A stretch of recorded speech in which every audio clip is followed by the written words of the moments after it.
Say, talk and speak. இந்த மூணுமே பேசுகிறது தானே சொல்வோம். அப்போது இது எல்லாத்துக்குமே நம்ம யூஸ் பண்ணலாமா அப்படின்னு கேட்டால் அதுதான் கிடையாது. சே, டாக், ஸ்பீக் இந்த மூணையும் யூஸ் பண்ணுறதுக்கு தனித்தனி சுச்சுவேஷன்ஸ் இருக்குது. அது என்னன்னு நம்ம பார்க்கலாமா? சொல் அப்படின்னு அர்த்தம். சொல்லு, ஒரு விஷயத்த சொல்லு அப்படின்னு நம்ம சொல்லும்போது சே யூஸ் பண்ணுவோம். C chase something. அவள் ஒன்று சொன்னா, இல்லை அவள் ஏதோ சொல்கிறா, அந்த மாதிரி சொல்லும்போது சொல் அப்படிங்கிற வார்த்தைக்கெல்லாம் நம்ம சே யூஸ் பண்ணுவோம். ஆனால் இந்த டாக்கும் ஸ்பீக்கும் தமிழில் என்ன சொல்வோம் அப்படின்னா பேசுன்னு தான் சொல்வோம். ஸோ டாக்குனாலும் பேசுதான், ஸ்பீக்னாலும் பேசுதான். ஆனால் இதை எங்கெங்கே யூஸ் பண்ணுவோம் அப்படின்னு சொல்லி பார்க்கலாம். இப்போது டாக்குங்கிறது வந்து கான்வர்சேஷன், ரெண்டு பேருக்கு நடுவில் நடக்கிற டிஸ்கஷனுக்கு நம்ம டாக்குன்னு சொல்லுவோம். She talked about the movie. அவள் அந்த படத்தை பற்றி பேசினா அப்படின்னு சொல்லுவோம். ஸோ இங்கே பேசுங்கிறது வந்து டாக்.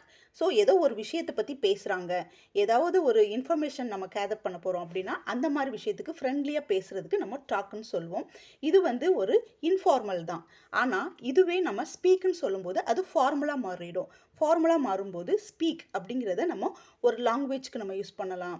இல்லை ஒருத்தங்கிட்டேருந்து நிறைய விஷயங்களை நம்ம கற்றுக்கணும், ஒரு லாங்குவேஜ் கற்றுக்கணும், இல்லை ஒரு சீரியஸான டாபிக் சொல்கிறதுக்கு நம்ம ஸ்பீக் அப்படின்னு சொல்லலாம். ஸோ இந்த மாதிரி இதை வந்து நம்ம எப்படி சொல்லுவோம் அப்படின்னா C speaks English and Tamil. அவள் இங்கிலீஷும் தமிழும் பேசுவா அப்படின்னு சொல்லுவோம். அப்போ இந்த பேசுங்கிற இதுக்கு வந்து நம்ம ஸ்பீக் அப்படின்னு சொல்கிறோம். So she speaks English and Tamil. டாக்குக்கும் நம்ம பேசுன்னு தான் சொல்கிறோம், ஸ்பீக்குக்கும் நம்ம பேசுன்னு தான் சொல்கிறோம்.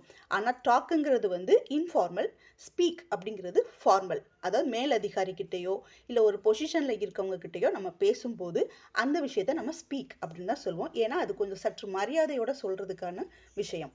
He speaks well. அவன் நல்லா பேசுவான் அப்படின்னு சொல்கிறது ஒரு ஃபார்மலான ஒரு விஷயம். Let's talk about it. அதை பற்றி பேசு அப்படின்னு சொல்லும்போது இங்கே வந்து இது இன்ஃபார்மல் தான். ஏன்னா இது மேக்ஸிமம் ஃப்ரெண்ட்ஸுக்கிட்ட நம்ம பேசுகிற ஒரு விஷயம். If you like this video, click on the like button, subscribe for upcoming videos. Thank you for watching. See you on next video.